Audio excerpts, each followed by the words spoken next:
Welcome back everyone to theCUBE's live coverage here in Paris, France for exclusive coverage of Raise Summit 2025. I'm John Furrier, your host of theCUBE.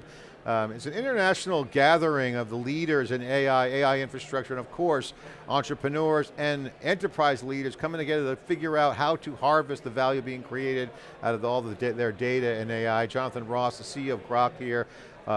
One of the fastest growing, if not fastest growing, chip companies, systems companies. What do you call yourself, John? The chip company or systems company, or? We try to avoid labels. Okay. We do token as a service, but we also do sell hardware. Yeah, great success, congratulations. Last time we talked 2 years ago, supercomputing, I think 24.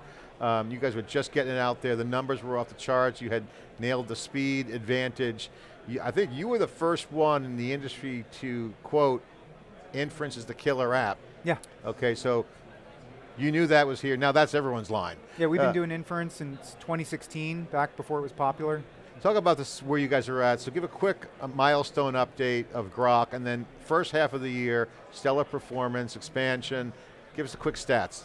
So we're at 1.8 million developers who've signed up. We have almost 20 million tokens per second of capacity deployed. In addition to the big sovereign deal that we did in Saudi Arabia, we've also just done an exclusive deal in Canada with Bell Canada to do the sovereign cloud for Canada, and there's a couple more in the pipeline. And actually, I almost forgot, the reason that I'm here in Paris, we just announced this week our Helsinki data center, our first data center in Europe, and actually we decided to launch it a month ago, a month and about 3 days, and it's actually serving traffic now. All right, congratulations. Hey, follow the sun, as they say. Okay, the demand curve right now is off the charts. So 2 years ago, we were like, okay, this is going to be hot. If you just fast forward from 2024 to now, you guys are on the steep end of the S curve. What's it like from a demand standpoint? What are some of the requirements? What are you hearing from folks? You got certainly leaders and researchers wanting this, you got governments wanting it. What are some of the things coming at you guys from a business perspective? Can you share some of the inbound and engagements? It's all a single theme. No one can get enough compute for their AI. Right? So it's like back in the Industrial Revolution, if you wanted to run a piece of equipment, if you wanted to run a washing machine or whatever, you actually had to plug it in and get power. And there wasn't enough power maybe, but today everyone has an AI model they want to run and they do not have enough compute. So there's a lot of companies going around trying to cobble up compute amongst the hyperscalers, they can't get enough. And then of course that brings us to sovereigns.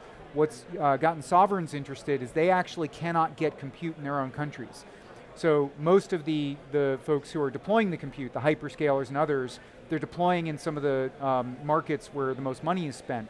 That isn't necessarily where the most demand is, where the most need is. Yeah. And so we helped Saudi Arabia set up a cluster of about 20,000 chips. That was about 51 days from when we signed the agreement till it was up and serving traffic.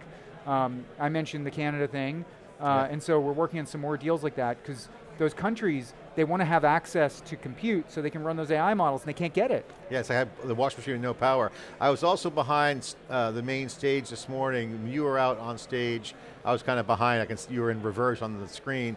But I heard some of your comments. You had mentioned something about the Industrial Revolution, how electrical power grids, and you were comparing the growth of not having power on a country basis and how the dynamics were. And you were comparing it to today. Like, can you imagine a time where you did things without power, and you're kind of referring it there.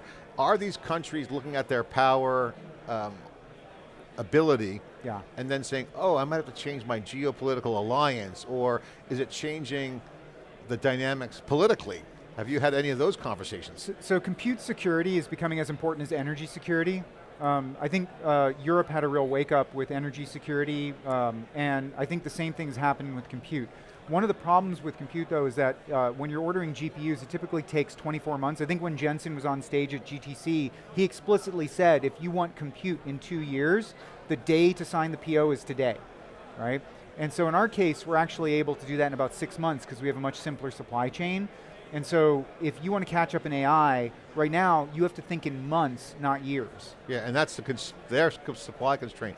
So what does that look like? I mean, take me through that, because that's attractive. I have needs, what do? I sign a PO, what's my bill of materials look like? What's the system look like? How does it work? Explain it to me. So we do build, operate, transfer. So for example, in Saudi Arabia, we didn't just hand them a bunch of hardware. We set up the data center, we operate it, we man it, we have people doing all the servicing, we run the software, we handle the whole thing. Same is going to be true in Canada. We're going to be doing that. For some other customers, they may actually want to take it after we've gotten it set up for them and it's humming like a smooth purring machine. They may actually want to take ownership of that later. Others may want to take it on themselves from the beginning if they're very sophisticated. But most people, they want GPUs, they want AI compute, they just don't know how to operate it or what to do with it afterwards, and we're pretty good at handling the whole thing for them. So you're saying that you're the alternative for the lag on GPUs, you can deliver the performance they need, and do it faster. And we focus on inference. So we can't help you with training. For that, you should still use GPUs. GPUs are really good at training. But when it comes to inference, we're faster, we're less expensive, and we use less energy. We use about 1/3 as much energy per token produced. What's some of the stats on the token output, first token out, multi-step reasoning?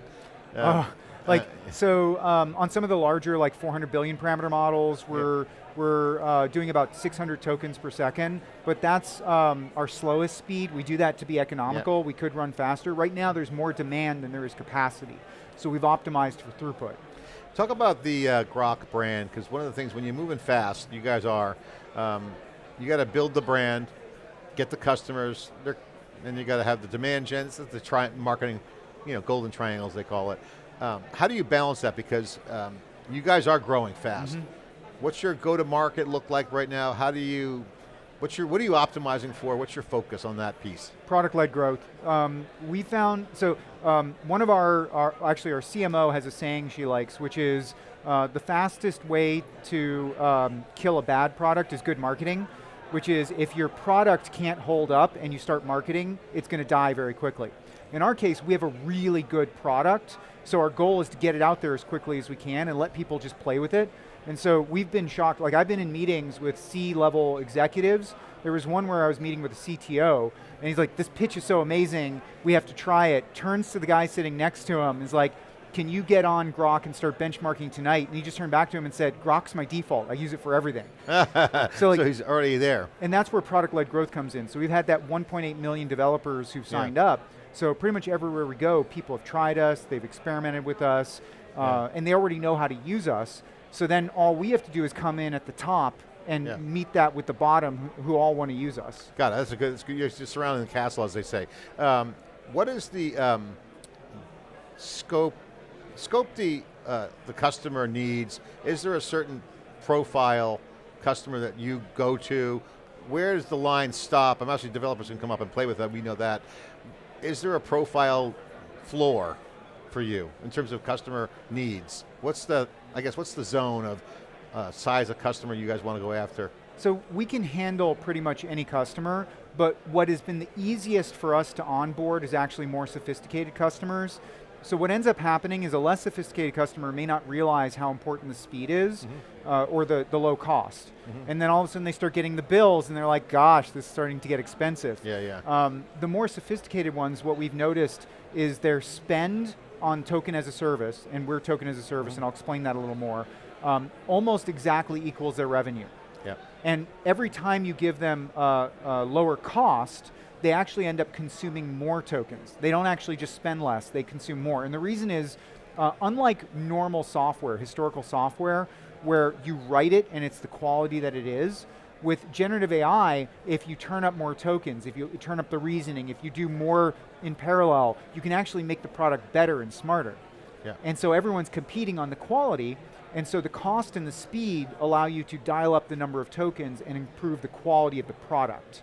So our ideal customers are the ones who've discovered they need more compute and they can't get enough, and they need it faster and they need it cheaper.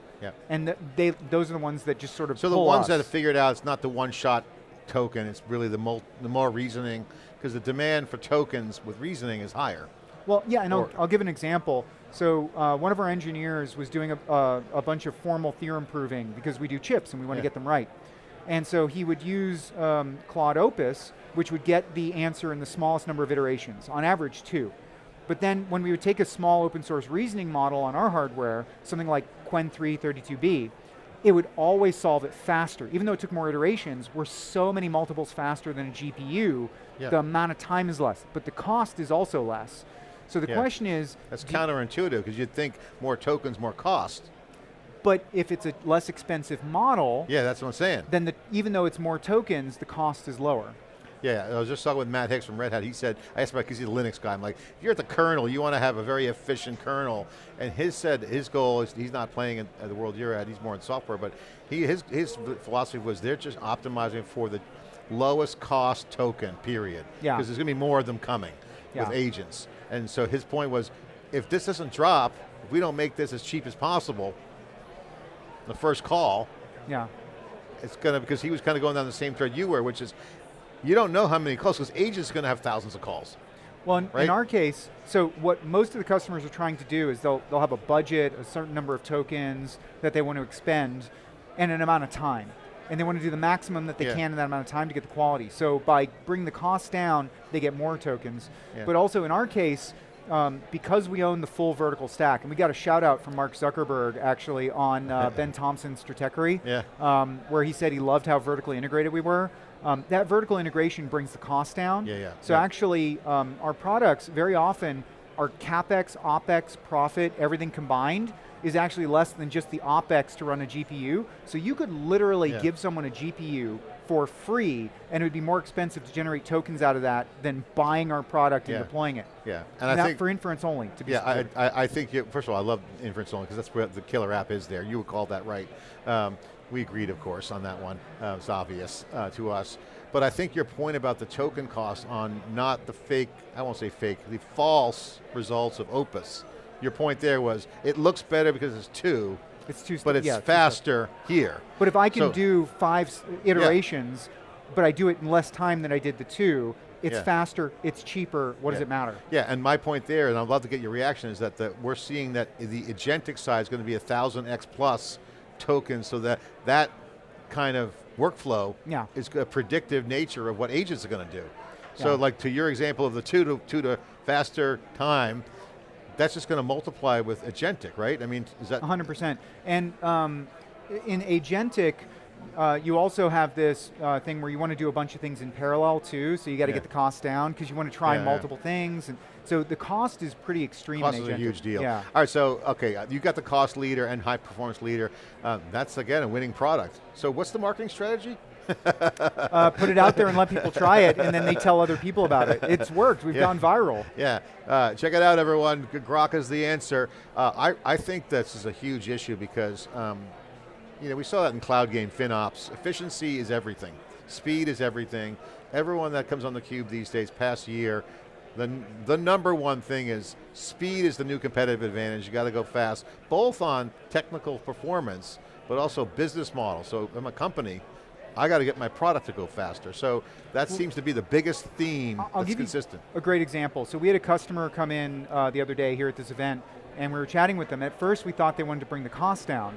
And they were sort of waffling on it a little bit, and they're like, look, I haven't ramped it up yet. Cost is going to become a big deal in the near future. Right now it's not the problem. And we're like, okay, but if it was fast, would you get more engagement and get more users? And he's like, absolutely. Oh yeah, absolutely. That too. So then all of a sudden the conversation went to speed. And then when you get speed, you get more users, then the cost matters. So we solve it. All right, so here's a question for you. I know you talk to a lot of customers, you're traveling a lot, doing a lot of engagement with folks. What is your view of when that whole agent reality kicks in? Not agents as a product, but like the notion that the token amounts are coming so fast in volume that to run through those tokens, process those tokens, or whatever word you call it. It's a capacity limitation. So what we're seeing is a lot of these folks who've nailed it on the agent side, and not everyone has, but those who their business is like hockey sticking, they're seeing 20 to 30% growth per month. So think in tokens or? In revenue and tokens, because they're almost 1-to-1. And so when you are growing 20 to 30% per month, and you're already capacity limited, things that you had to plan for 2 years are never going to be able to catch up. So it's a knife edge for them, or a flat line. They peak out at capacity. Well, either they just have to give up on adding more customers, or they have to find a way to add capacity that can be grown much more quickly. Okay, so how do you help them? Same model? They call you up and say? Same model, so they call us up, they often hand us their model, we compile it, we show them performance, they test it, they're like, great, this is thumbs up, and then we deploy it. All right, Jonathan, it's always great to talk to you. I'd love to do a deeper dive. I know you're super busy, but I want to ask you about the conference. Again, I saw you on stage. I know you got tons of meetings. Your schedule's been booked. Okay, back to the good times at theCUBE. What are some of the hot conversations you've had here? What's your takeaway here in Paris, besides the great city, but like hallway, meetings, what's your takeaway? What's the vibe? Obviously entrepreneurship, I'm seeing, that was my surprise, a lot more entrepreneurial activity than I thought. Let's nail that one for a second. So, I was here for the last raise, and then I was also here for the AI Action Summit. And in those two events, all of the conversations were about legislation, how do we like stop this AI, how do we like protect ourselves. Terrible. And this time, you're right, it's all entrepreneur. And so I actually think Europe's like catching on and doing this and moving very quickly. And there's been these announcements where they're going to be building some of these gigafactories, and I think Europe is going to get in the game, and the US and Europe are going to be able to work pretty I think there's a closely. revolution going on in Europe, and I think that's a great point.